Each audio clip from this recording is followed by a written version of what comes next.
Hey guys, it's Dr. Spears here with drpremed.com, and we are already in the month of March. You know what that means? That means about 3 months into it's time to submit your medical school application. So you got to ask yourself some questions.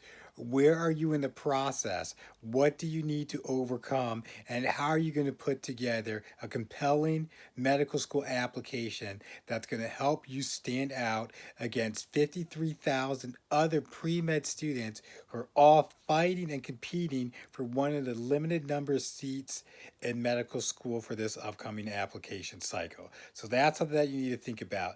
And what I want to talk to you today is about something that's very, very important for you that can really give you the most bang for your buck, one of the most high yield activities that you can do as a pre med student when you want to get into medical school. And you know what that is? It's not your MCAT, it's not volunteering, it's not your GPA. By this point, most of that stuff is pretty much set in stone, really isn't going to change. Maybe it might move, fluctuate here and there, but not too much. Now, what you really can do though is your medical school personal statement. This is the one part of your application that you have complete 100% control over. It's not like a test or an exam where you have to study and you don't know what they're going to put on it. You know what you need to do. You need to write a compelling personal statement for medical school that's going to answer two questions. Why medicine and why you? Out of everybody else who's applying, why do you deserve to be in medical school? What are you going to bring to the field of medicine? What are you going to do as a future doctor? That's the biggest thing that you need to answer in your medical school personal statement. And when you have a compelling personal statement, that's how you're going to stand out against everybody else who's applying. Because here's what I can tell you: as a pre med student, you're not exceptional. Too often you think like, oh, I'm going to stand out. I'm going to do this. It's going to make a difference. AdComs are going to really love me. They're going to enjoy my application, and I'm going to get into medical school. That's just not how it works. Too often, you guys are all doing the same things. You guys are doing the same volunteering activities. You're doing the same shadowing. You're doing some research.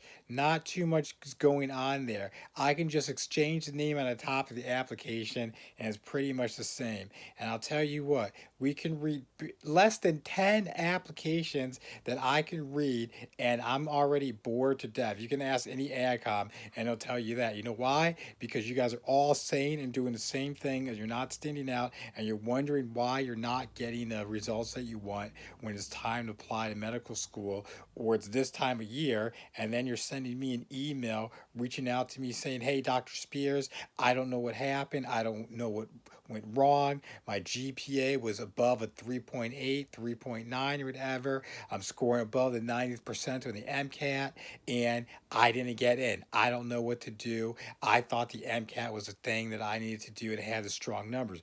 Yes, you need strong numbers. You need a strong MCAT score. You need a GPA. But you know what that does? That only gets you in the door. That only gets you on the school's radar. You're still a diamond in the rough. Now you need to distinguish yourself from everybody else who's applying. And unfortunately, you guys aren't doing that the right way. It really comes down to what you're putting into this personal statement. And you have to remember, with your medical school personal statement, you have one medical school essay that's going out to all the medical schools you apply to. So here's the thing: you work on that personal statement, you're ready to submit it. Good, great, and you're applying to schools. Then let's say a couple weeks later, oh, there's an error in my personal statement, but I want to add a couple more schools.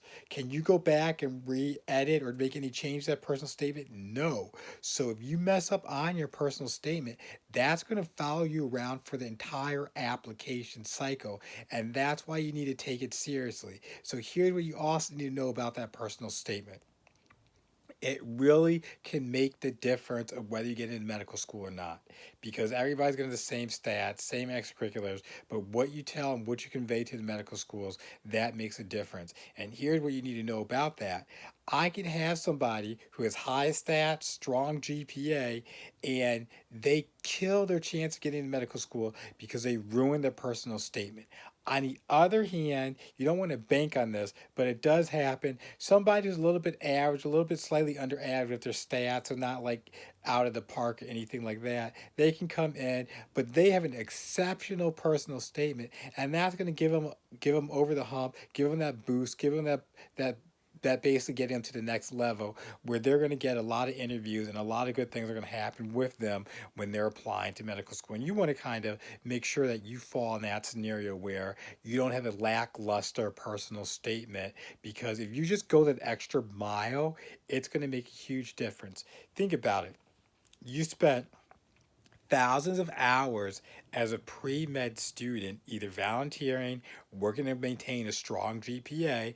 Then you spent hundreds of hours preparing and getting ready for the MCAT. So you need to think about that. All those hours you're trying to get a return. And the last thing you need to do is spend a couple hours on your personal statement. You don't have to spend hundreds of hours, but a couple hours can really make the big difference for you and really change the entire trajectory of your medical school application, perhaps your even life and career, because if you get in, that puts you in a whole new atmosphere, and that's where you want to be. And so right now I want to just tell you that I'm Dr. Spears with drpremed.com, and right now it's March, and this is the time that you really need to start working on your medical school personal statement. And the reason being that it takes time to write a quality personal statement. A lot of you guys, you've never done this, which is fine, but I've been doing this for years, and the students who work with me, they get in.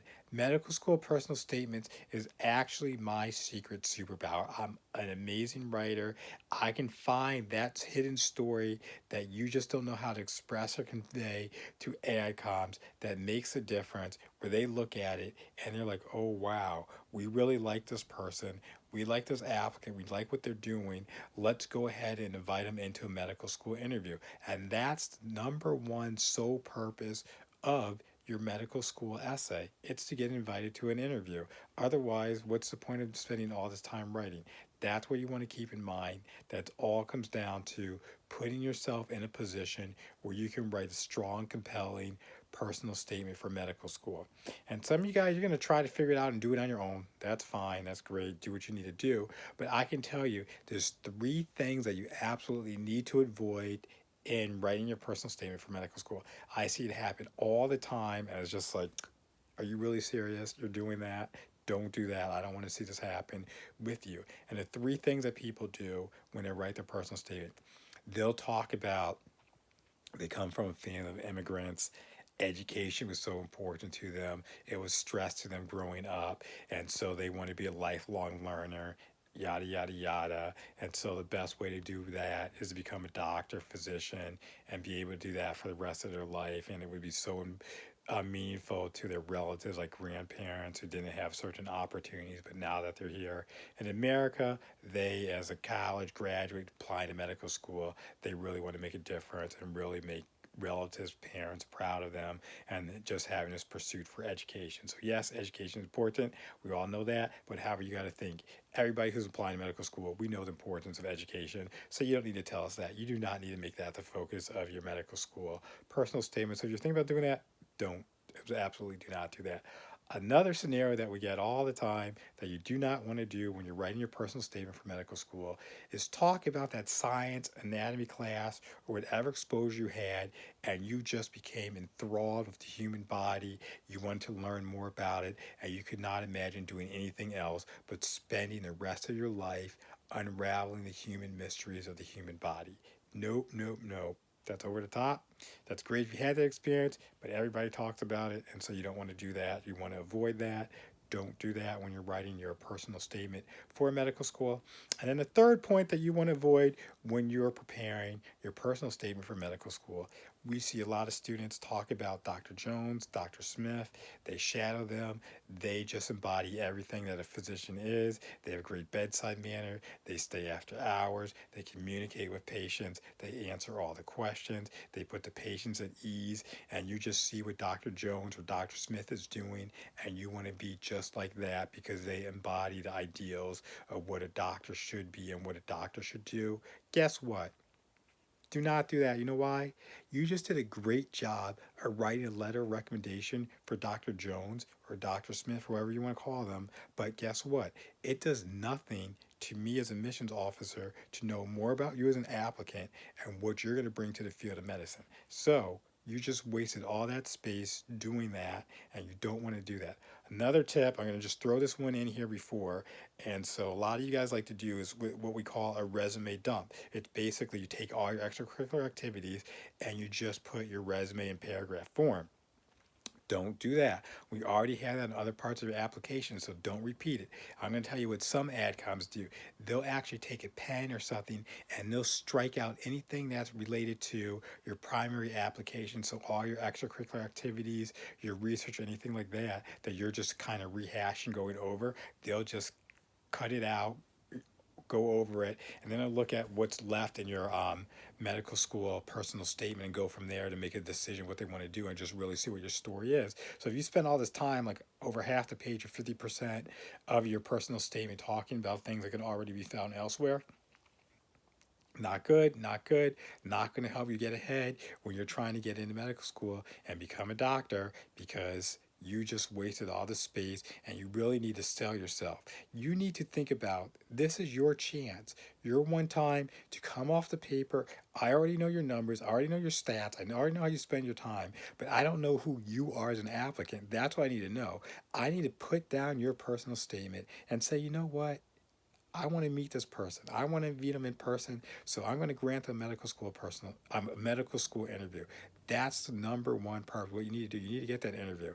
So make sure you're doing that. If you're struggling, you don't know how to get started, you're having difficulty, you want to make sure that you're going about this process the right way, because you know it's going out to all the medical schools and your fate's on the line whether you're going to get into medical school, become a doctor or not.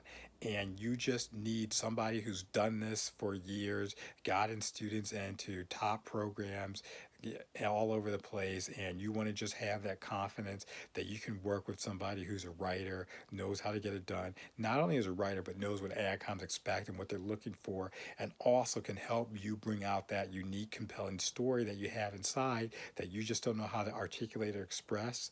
I can do that for you. And students who work with me, they get great results. So if that's you, you think that you need to get into medical school, become a doctor, and you really want to write your way to medical school, then reach out to me, contact me, follow up on Instagram, Facebook, YouTube, wherever social media is, the drpremed.com website.